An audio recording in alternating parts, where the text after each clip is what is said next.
శిల్పా గారు మామూలుగా మన ఆడవాళ్ళకి ఏంటంటే ఏదన్నా పండగ వస్తుంది, ఎక్కడికైనా ఊరికి వెళ్ళాలి, లేకపోతే మాకు తొందరగా అర్థమైపోయింది మీరు ఏమడుతున్నారు. ఆ పిల్స్ ఒకటి యూజ్ చేస్తాం హెల్త్ వైజ్ ఎంత తొందరగా పీరియడ్ వద్దు అని, వద్దు అనేసి ఆ డేట్ ని డిలే చేయాలి.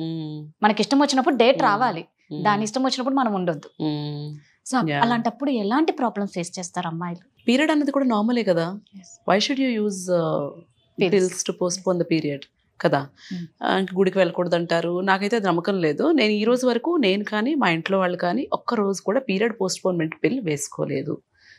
నేను పేషెంట్స్ కూడా అదే చెప్తాను, వద్దు అని చెప్తాను. అయినా కూడా వినకుండా కొంతమంది అయితే వాళ్ళ హ్యాండ్ బ్యాగ్లో పెట్టుకొని తిరుగుతూ ఉంటారు, ఏ అవసరం వచ్చినా మింగేస్తూ ఉంటారు. ఇది యాక్చువల్లీ దీని గురించి చెప్పండి, నేను ఒక స్కూల్ హెల్త్ ప్రోగ్రామ్స్ చేస్తూ ఉంటాను. ఆ స్కూల్ హెల్త్ ప్రోగ్రామ్కి వెళ్ళినప్పుడు ఒక 8th క్లాస్ అమ్మాయి అడిగింది నన్ను, మేడం పీరియడ్ పోస్ట్పోన్మెంట్కి పిల్స్ వేసుకుంటారు కదా, అది వేసుకోవచ్చా అని. అసలు 8th క్లాస్ అమ్మాయికి అది ఎలా తెలిసిందన్నది నాకు అర్థం కాలేదు. అంటే అంత ఎక్కువగా ఇంట్లో వాళ్ళంతా దాన్ని అబ్యూస్ చేస్తున్నారు. సో ఈ పీరియడ్ పోస్ట్పోన్మెంట్ అన్న రీజన్ కోసం ఆ పిల్ని డిజైన్ చేయలేదు. We all practice evidence based medicine. అంటే ఒక టాబ్లెట్ ఇవ్వాలి అంటే అది ఎందుకు ఇవ్వాలి, దానికి ఈ కండిషన్స్కి ఈ టాబ్లెట్ ప్రిస్క్రైబ్ చేయాలని ఉంటుంది. ఎక్కడ కూడా మెడికల్ సైన్స్లో పీరియడ్ పోస్ట్పోన్ చేసుకోవడానికి ఈ టాబ్లెట్స్ వాడుకోండి అని ఉండదు. ఇండియాలో మన కల్చర్ వైజ్ కొంతమంది అడుగుతూ ఉంటారు, బట్ దీన్ని అదే పనిగా అబ్యూస్ చేయకూడదు. ఒక్కొక్కసారి ఒక లేడీని చూశాను నేను, తనకి రావడమే చాలా సివియర్ పెయిన్తో వచ్చారు. చూస్తే ఐ థింక్ ఒక 1 లీటరో 1.5 లీటర్స్ బ్లడ్ ట్యూబ్లో ప్రెగ్నెన్సీ వచ్చేసి అది పగిలిపోయి అక్యుములేట్ అయిపోయింది. Then I had to do an emergency surgery to save her. ఒక 3 ప్యాకెట్ల బ్లడ్ పెట్టాల్సి వచ్చింది. ఇదంతా ఎందుకైంది, ఇలాంటి పీరియడ్ పోస్ట్పోన్మెంట్ పిల్స్ వల్ల కూడా అందరికీ ప్రెగ్నెన్సీస్ ఫెలోపియన్ ట్యూబ్లోనే ఫామ్ అవుతాయి. ఆ ట్యూబ్ మూవ్మెంట్ ఏమైనా కొంచెం స్లో అయిపోయింది అనుకోండి, బేబీ వెళ్ళి అక్కడ అతుక్కొని ఉండిపోతుంది. ఇలాంటి పిల్స్ వల్ల అలాంటి ప్రాబ్లమ్స్ కూడా రావచ్చు. Why do you abuse it? ఇంకొక కండిషన్ చెప్తాను. ఒక అమ్మాయి పెళ్లి ముహూర్తాలు ఉన్న పిల్లలు వస్తూ ఉంటారు కదా, వాళ్ళు వచ్చినప్పుడు యూజువల్లీ ఏం చేస్తారంటే ఇంట్లో చేయాల్సినవన్నీ చేసేసి పీరియడ్ టైం కూడా దాటిపోయి లాస్ట్ మినిట్లో వస్తారు. వచ్చి పీరియడ్ పోస్ట్పోన్మెంట్ పిల్ కావాలి అంటారు. అప్పుడు నేను ఒకటే చెప్తా, ఇది పని చేయొచ్చు, పని చేయకపోవచ్చు. అలానే ఎక్కువ డోసెస్ వేసుకోవటము అది కూడా మంచిది కాదు కదా. ఒక అమ్మాయికి ఇలాగే పెళ్లి రేపు అన్నవరంలో ఉందనగా పాపం అమ్మాయికి ముందు రోజు పీరియడ్ వచ్చేసింది. నేను పిల్ పెట్టిన అమ్మాయికే. ఓకే, రావచ్చు, రాకుండా ఆపలేం కదా. If you come late are if the dose is not adequate, అది రావచ్చు. బికాస్ దట్ పిల్ is not design to do that. ఆ అమ్మాయి అయితే నాకు ఇప్పుడు చచ్చిపోవడం తప్ప ఇంకొక దారి లేదు, రేపు పొద్దుట పెళ్ళుంది, నేను ఈ విషయం ఇంట్లో చెప్తే పెళ్ళి ఆపేస్తారు. వై? ఎందుకు ఆపాలి? ఎందుకు ఆపాలి? పీరియడ్ అనేది నార్మల్ కాదా?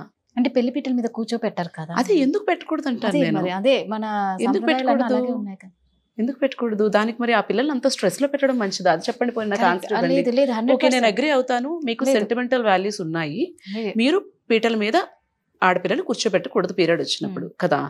మరి ఆ అమ్మాయికి అంత మెంటల్ స్ట్రెస్, సూసైడ్ చేసుకోవాలన్నంత బాధ కలిగించడం అనేది అవసరమా? Is it fair? ఖచ్చితంగా మన సెంటిమెంట్స్ కోసం అమ్మాయిని అంత ఇబ్బంది పెట్టాలా మనం?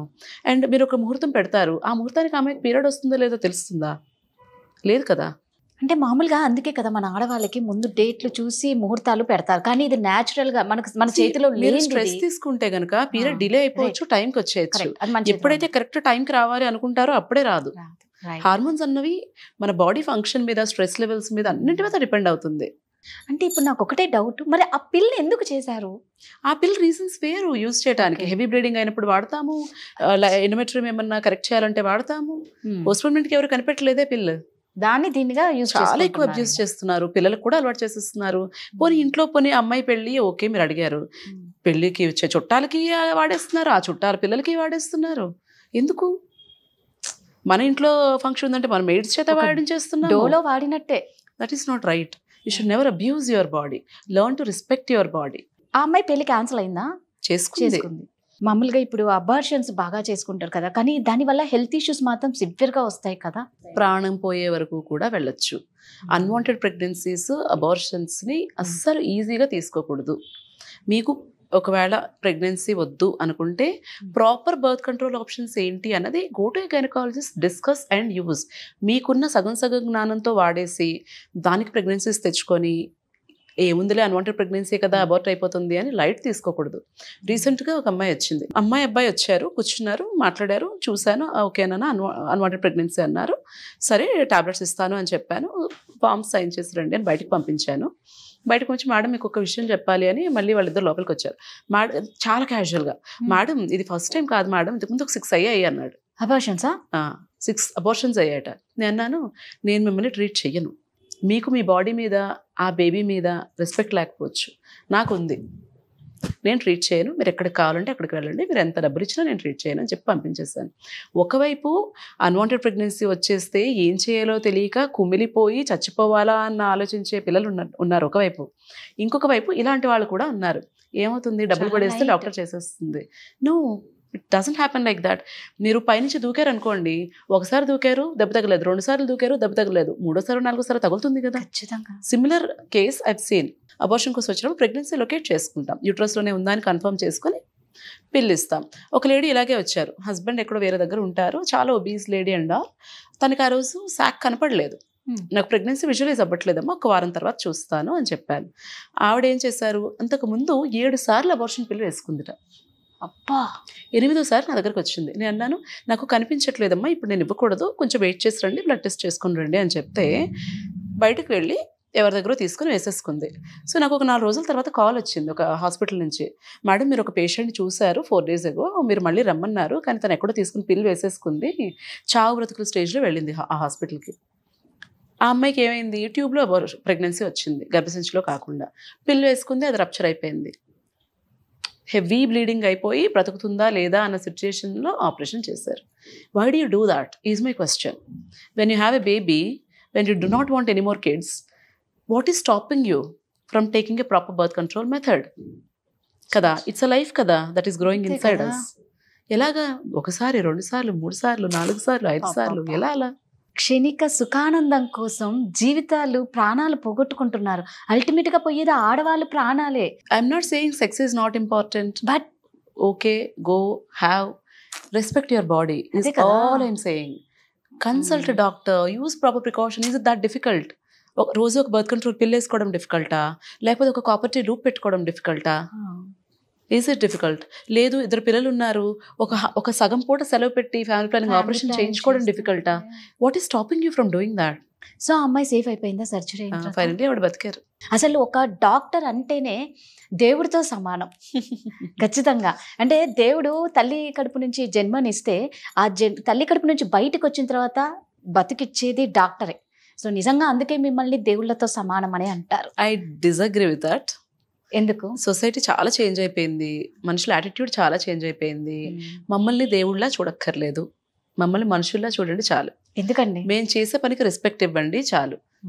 ఇప్పుడు చాలా మంది ఏమనుకుంటారు, నార్మల్ డెలివరీ అయితే డబ్బులు రావు కాబట్టి గైనకాలజిస్ట్ సిజేరియన్ చేసేస్తారు అనుకుంటారు కదా. అసలు నిజంగా కారణం ఉండి చేశారా, కారణం లేకుండా చేశారా ఏమీ ఆలోచించరు. డాక్టర్స్ ఉన్నారు, దోచుకుంటారు, ఇలాగే ఆలోచిస్తారు తప్పితే ఏంటి రీజను, ఎందుకు చేశారు, కారణం ఉండే చేసి ఉంటారు కదా అన్న బెనిఫిట్ ఆఫ్ డౌట్ అసలు డాక్టర్కి ఇస్తున్నారు ఈ రోజుల్లో. చాలా వరకు డాక్టర్స్ని డబ్బులు దోచుకునే వాళ్ళలాగా చూసేస్తున్నారు. That attitude is not right. నేనేమంటానంటే ప్రతి పనిలోనూ దైవత్వం ఉంటుంది. ఇప్పుడు మీ కెమెరామ్యాన్ ఉన్నారు, ఆయన పని ఆయన కరెక్ట్గా చేయాలి, ఆ పనిలో దైవత్వం ఉంటుంది. సో నేను స్పెషల్, నేను దేవుణ్ణి, నేను ఏదో గొప్ప పని చేస్తాను అని నేను అన్ను. నేను చేసే పని నేను బాగా చేస్తే నేను దేవుడే, మీరు చేసే పని మీరు బాగా చేస్తే మీరు దేవుడే. I don't believe in God, but I believe in people. So మమ్మల్ని దేవుళ్ళ చూడక్కర్లా, మనుషుల్లా చూసి మా పనికి రెస్పెక్ట్ ఇస్తే చాలు. ఇంతలాగా చెప్తున్నానంటే చూసుంటాం మేము. అదే అర్థమవుతుంది. ఇప్పుడు అన్ని స్టోరీస్ షేర్ చేయడానికి టైం సరిపోదు. అర్థమైపోతుంది. బ్రీఫ్గా నేను చెప్పాలంటే, ఒక అమ్మాయి ప్రీవియస్ 3 ప్రెగ్నెన్సీస్ లాస్ అయిపోయాయి, తర్వాత కన్సీవ్ అవ్వట్లేదని వచ్చారు. మెడిసిన్ పెట్టాను, కన్సీవ్ అయింది, ప్రెగ్నెన్సీ కంటిన్యూ అయింది, అంతా అయింది. సర్విక్స్ బాగా షార్ట్ అయిపోయింది, ఫుల్ రెస్ట్లో ఉంచాము, ప్రెగ్నెన్సీ టర్మ్ వరకు కంటిన్యూ అయింది. డెలివరీకి ట్రై చేసేటప్పుడు ఇంకేమో కండిషన్స్ ఉన్నాయి, మా బెటర్ మీకు సిజేరియన్ చేసుకోవడం సేఫ్ అన్నాను. లేదు నార్మల్ కావాలి అన్నారు. సరే మా నార్మల్ చేస్తాను అన్నాను. ఇంజెక్షన్ స్టార్ట్ చేసి వెళ్ళాను ఇంటికి. సిస్టర్కి చెప్పానమ్మా చూసుకోండి, ఫాస్ట్గా వెళ్ళకూడదు అని. వాళ్ళు ఏంటి, ఒకవేళ రెస్పాన్స్ రాకపోతే నేను సిజేరియన్ చేసేస్తానేమోనని నేను ఇంత జాగ్రత్తగా కంటికి రెప్పలా 9 నెలలు ఆ ప్రెగ్నెన్సీని కంటిన్యూ చేసి జాగ్రత్తగా అక్కడ వరకు తీసుకొస్తే, నేను ఇంటికి వెళ్ళి డ్రెస్ చేంజ్ చేసుకుని వచ్చే లోపల 3/4 బాటిల్ ఫ్లూయిడ్ పంప్ చేస్తాడు వైఫ్ బాడీలోకి. అదేంటి? నార్మల్ డెలివరీ అయిపోవాలని. పెయిన్స్ వచ్చేస్తే నార్మల్ డెలివరీ అయిపోద్ది. నీ బిడ్డ గురించి నీకు వరీ లేదా? నేను ఎందుకు అంత లెక్కలు వేసి మరీ ఆ డ్రాప్ సెట్ చేసి వెళ్ళాను. గట్టిగా పెయిన్స్ వచ్చేస్తే బేబీ ఏమైపోతుంది? వెళ్ళాను, చూశాను, పరిగెత్తుకుంటూ మళ్ళీ ఇంటికి హాస్పిటల్కి వెళ్ళాను, చూశాను, బాగానే ఉంది, సెట్ చేశాను. అలా చేయకండి అని చెప్పాను. వీళ్ళు నేను ఇంటికి వెళ్ళిపోతే మళ్ళీ ఇలాగే చేస్తారనిపించి కిందనే ఉండిపోయాను రూమ్లో. అప్పుడు చెప్పాను, ఉమ్మనీళ్ళు ఏమన్నా లీక్ అయితేనా కొంచెం యాక్సిలరేట్ అవుతుంది, నార్మల్ డెలివరీ అవడానికి ఛాన్స్ బాగుంటుంది అని చెప్పాను. ఇలా చెప్పి కిందకి వెళ్ళక 5 minutesలో ఫోన్ వచ్చింది, మేడం ఉమ్మనీళ్ళు లీక్ అయిపోయాయి పేషెంట్కి అని. వెళ్ళి చూశాను, ఉమ్మనీళ్ళు చక్కగా ఉన్నాయి, మెంబ్రెయిన్ లీక్ లేదు, ఏం లేదు. కింద ఫ్లోర్ మీద చూస్తే ఎన్ని నీళ్ళు ఉన్నాయి. ఏంటి అంటే బాత్రూంలోంచి బకెట్లో మగ్లో వాటర్ తీసుకొచ్చి కింద పోసేసారట. అదేంటి? ఉమ్మనీళ్ళు లీక్ అయితే నార్మల్ డెలివరీ చేస్తానన్నాను కదా అందుకు. అంటే నీ అవుట్కమ్, నీ గోల్ నార్మల్ డెలివరీ అయినా బేబీ ఎలా ఉన్నా పర్వాలేదా? సో ఇక్కడ నన్ను కదా విలన్లా చూశారు. అంటే నేనంటే కదా నమ్మకం లేదు అక్కడ. ఎందుకు? డాక్టర్లు డబ్బుల కోసం మాత్రమే సిజేరియన్ చేస్తారు అన్న ఒక అపోహ వల్ల ఇలాంటి పేషెంట్స్ని ట్రీట్ చేసినప్పుడు బాధ చేస్తుంది. ఖచ్చితంగా ఆ అమ్మాయికి ఎప్పుడెప్పుడు బేబీ పుడుతుందా అని నేను ఎంతో ఆతృతగా ఎదురు చూశాను. ఆ కప్పులు ఎలా చూశారో నేను అలా చూశాను. ఎందుకంటే అసలు ఆ వీక్ గడుస్తుందా లేదా అన్నట్టు ఉండేది తన ప్రెగ్నెన్సీ జర్నీ అంతాను. When people treat you like that, I don't want you to treat me like a God, treat me like a normal person. ఇందాక మనం అనుకున్నాం కదా అబార్షన్ పిల్స్, కొన్ని పిల్స్ వాడటం వల్ల కూడా క్యాన్సర్ వస్తుంది అన్నారు, అది నిజమేనా? లేదు, abortion pills won't cause cancer.